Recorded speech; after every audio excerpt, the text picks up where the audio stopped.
मतदाता जंक्शन, मतदाता जंक्शन। मतदाता जंक्शन सुनने वालों को भारती का नमस्कार, भारत का भी नमस्कार, चाचा का भी नमस्कार, कल्पना का भी नमस्कार। आज इस जंक्शन पर हम सुनेंगे भारत निर्वाचन आयोग के निर्वाचन आयुक्त श्री अनूप चंद्र पांडे जी को। जल्दी सुनवाइए ना भारती बिटिया। हमने सबसे पहले ये जानना चाहा कि मतदान केंद्र या बूथ पर मूलभूत न्यूनतम सुविधाएं क्या होती हैं? सबसे पहले तो मतदाता जंक्शन प्रोग्राम के श्रोताओं को चुनाव आयोग की ओर से नमस्कार।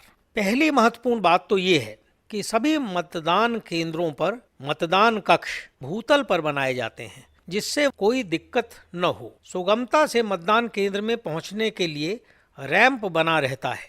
मतदान केंद्रों पर वोटर्स के लिए आने और जाने के मार्ग भी अलग होते हैं। हर मतदान केंद्र पर एक सहायता बूथ होता है, जहां बीएलओ उपलब्ध रहकर वोटर्स को आवश्यक सहायता देता है।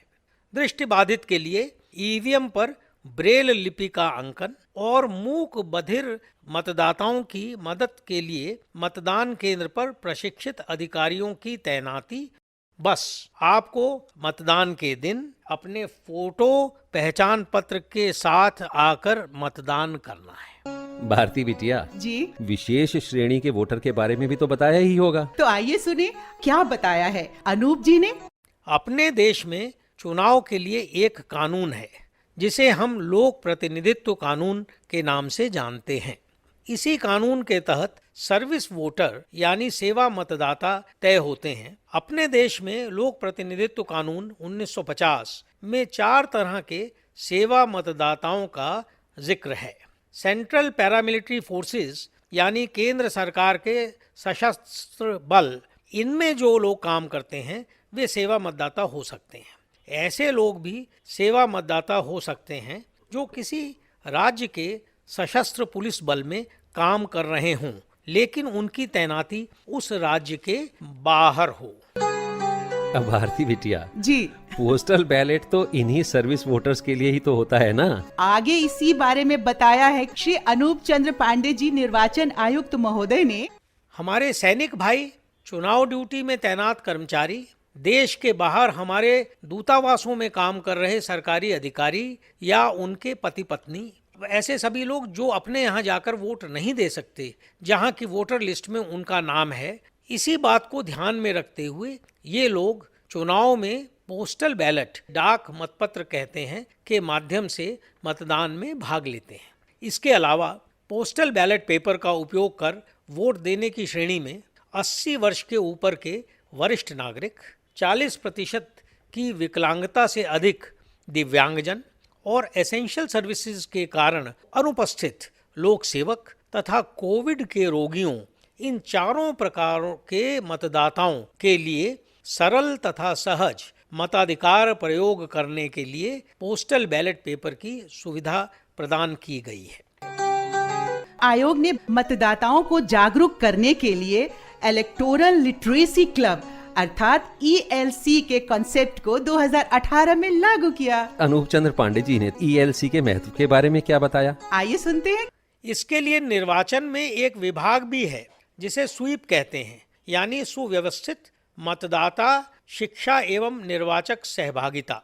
इसी विभाग द्वारा स्कूलों, कॉलेजों और विश्वविद्यालयों में इलेक्टोरल लिटरेसी क्लब यानी ELC द्वारा मतदान प्रणाली के बारे में शिक्षित किया जाता है। सबसे पहले ELC द्वारा हमारे फ्यूचर वोटर, जिसमें सेकेंडरी और सीनियर सेकेंडरी वर्ग के विद्यार्थियों को लक्षित किया जाता है। दूसरा है ELC न्यू वोटर्स, जो कॉलेजेस और यूनिवर्सिटीज़ के विद्यार्थी हैं। तीसरा चुनाव पाठशाला, जो औपचारिक शिक्षण व्यवस्था से परे होती है। चौथा घटक है वोटर अवेयरनेस फोरम, जो विभागों, उद्यमों और सरकारी तथा गैर सरकारी संस्थाओं में गठित होता है। इन सभी मंचों के माध्यम से हम अधिक से अधिक वोटर्स तक पहुंचते हैं, उन्हें मतदान के लिए सभी पहलुओं की जानकारी देते हैं। भाइयों और बहनों, मैं अब आपसे विदा लेता हूं। जाने से पहले आपको एक वादा करना होगा कि अगले चुनाव में चुनाव के दिन आप घर से निकलकर जरूर मतदान करेंगे और अपने कीमती वोट से भारत के लोकतंत्र को मजबूत बनाएंगे। वाह, ज्ञान बांटने से बढ़ता है। हम धन्यवाद देते हैं निर्वाचन आयुक्त श्री अनूप चंद्र पांडे जी को। चाचा जी, अभी तो हमारे एक और मेहमान से कुछ और जानकारी मिलनी है। और हमारे ये विशेष मेहमान हैं भारत निर्वाचन आयोग के निर्वाचन आयुक्त श्री अरुण गोयल जी। पर उससे पहले ये छोटा सा म्यूजिकल ब्रेक ले लें। हाँ हाँ, क्यों नहीं। अपने इंतजार की शक्ति का एहसास हमें, इस जिम्मेदारी से अपना गहरा नाता, मांगे विधाता मतदाता। तो अब समय आ गया अपने सभी लिसनर्स को धन्यवाद कहने का। आपके द्वारा पूछे गए सवालों की लड़ी को हमारे सहयोगी नीतीश अरोड़ा जी लेकर गए भारत के निर्वाचन आयुक्त श्री अरुण गोयल जी के पास। जनता के सवाल हैं तो सुनवाइए, क्या बताया है अरुण जी ने इस बारे में।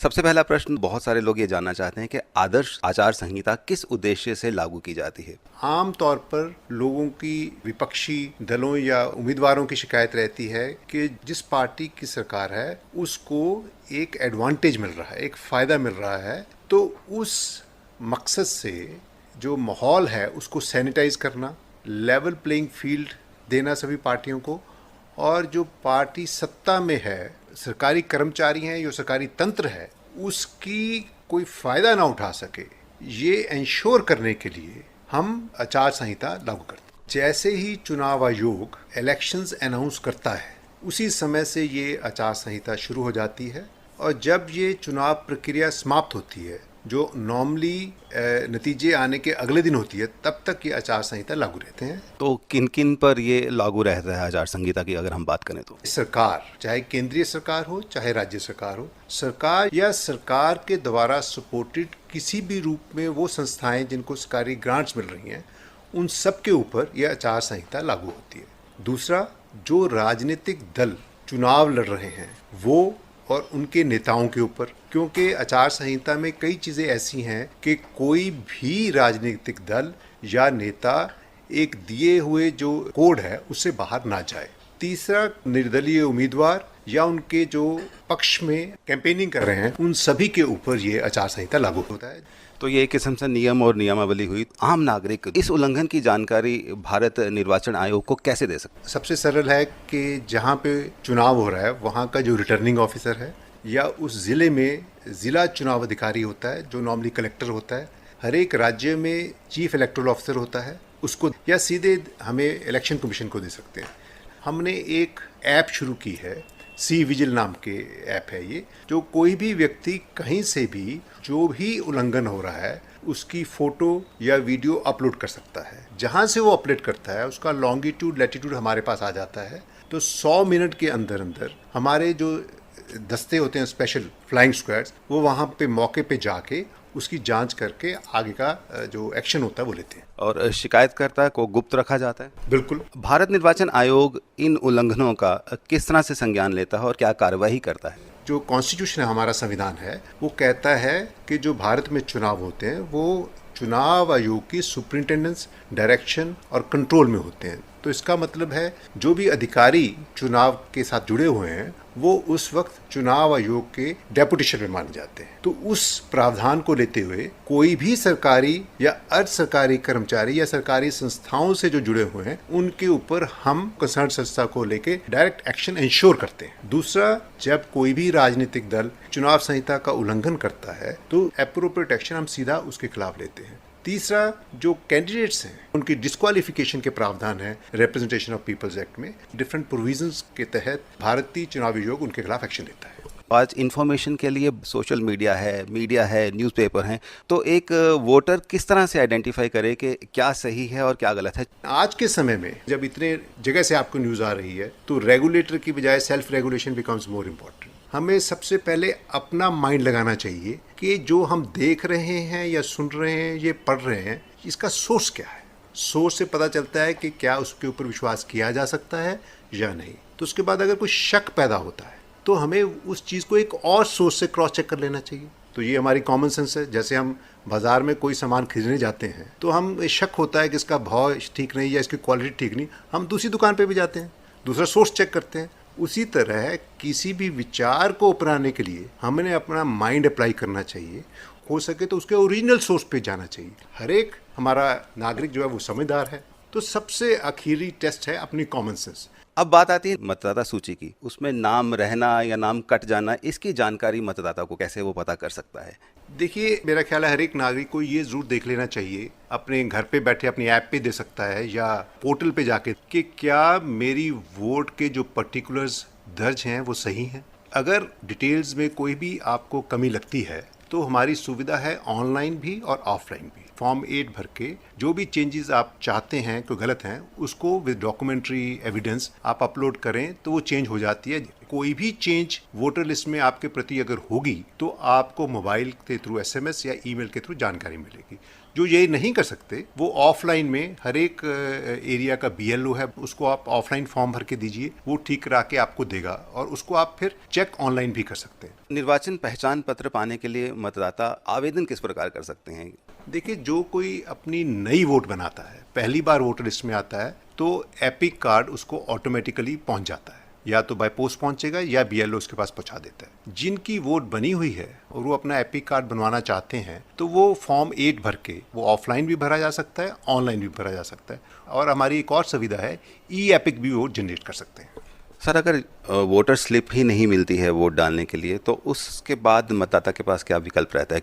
देखिए, ये एक ना वहम है कि वोटर स्लिप के बिना आप वोट डालने नहीं जा सकते। अगर आपने अपना ऑनलाइन देख लिया डिटेल तो आपको पता है कि मेरा ये पोलिंग स्टेशन है, ये मेरा पोलिंग बूथ है। हर एक पोलिंग बूथ के बाहर हमारा फैसिलिटेशन सेंटर होता है जहाँ से आपको वोटर स्लिप मिल जाती है। अगर वो भी वोटर स्लिप नहीं है मान लीजिए, तो आप सीधे लाइन में खड़े हो सकते हैं। तो जैसे ही आप कमरे के अंदर जाते हैं वोट डालने के, जो हमारा सबसे पहला कर्मचारी होता है, उसको जब आप अपनी ID देंगे तो अपने आप को बिना वोटर स्लिप के वो वोट डालने के लिए आपको आगे बढ़ाएगा। जो युवा हैं और जो फर्स्ट टाइम मतदाता बनना चाहते हैं उनके लिए क्वालिफाइंग डेट के बारे में थोड़ा बता दीजिए। देखिए, पहले प्रावधान ये था कि हर एक कैलेंडर ईयर की 1 जनवरी को जो 18 साल का होगा उसकी वोट बनाई जाएगी। अब हमने इसको चेंज करके क्वार्टरली कर दिया है, मतलब 1 जनवरी, 1 अप्रैल, 1 जुलाई और 1 अक्टूबर। बहुत सारे युवा जो उस साल में अगर चुनाव होते थे तो अपनी वोट मिस कर जाते थे, अब वो 4 बार अपनी क्वालिफाइंग करके वोट डाल सकते हैं। EVM के साथ आजकल VVPAT को जोड़ दिया है। कितने समय के भीतर ये VVPAT जो है उस पर ये जानकारी देखी जा सकती है कि वोट उसी कैंडिडेट को मिला है जिस पे दिया गया है? जैसे ही हम बैलेट यूनिट पे बटन दबाते हैं तभी उसका प्रिंट निकलता है, जो लगभग 7 सेकंड तक रहता है। आप देख सकते हैं कि आपने जिस चुनाव चिन्ह के ऊपर वोट डाली क्या वही प्रिंट निकला है। जैसे ही वो कट के अंदर गिरता है तो आपकी वोट रजिस्टर हो जाती है। मान लीजिए वो कागज कट के नहीं गिरा तो आपकी वोट नहीं रजिस्टर हुई, तो आप तभी वहां पे प्रिजाइडिंग ऑफिसर को बताएंगे, वो फिर VVPAT दूसरी लगाएगा और आपको फिर दोबारा वोट डालने का मौका दिया जाएगा। आप अपनी तरफ से हमारे सुनने वालों को संदेश देना चाहते हैं? देखिए, हम सब भारतीय हैं और हमारा कर्तव्य है कि भारत की सुरक्षा और भारत के निर्माण में अपना योगदान डालें। वो तभी हो सकता है जब हम सब जैसे ही वोटिंग आती है तब अपनी वोट का इस्तेमाल करें। धन्यवाद। वाह, इतनी अच्छी जानकारी देने के लिए निर्वाचन आयुक्त श्री अरुण गोयल जी का बहुत बहुत धन्यवाद। हमने पिछली बार अपने श्रोताओं से पूछा था ये सवाल, भारत निर्वाचन आयोग ने किस महान क्रिकेटर को अपना राष्ट्रीय आइकॉन घोषित किया है? और सही जवाब है भारत रत्न सचिन रमेश तेंदुलकर। पुरस्कार पाने वाले भाग्यशाली श्रोता हैं पृथ्वीराज पुरकायस्थ, जोरहाट, आसाम। आपको बहुत बहुत बधाई। मतदाता जंक्शन का अगला एपिसोड इस श्रृंखला का अंतिम एपिसोड होगा, तो अब समय है आखिरी सवाल पूछने का। तो श्रोताओं, सवाल नोट कीजिए। मतदान के दिन वोटर्स के लिए मतदान केंद्रों पर हेल्प डेस्क का प्रबंधन कौन करता है? आप अपना जवाब हमें भेज सकते हैं सोमवार तक। व्हाट्सएप नंबर है 9999031950। अगली बार इसी समय आपसे होगी मुलाकात। नमस्कार। मतदाता जंक्शन, मतदाता जंक्शन।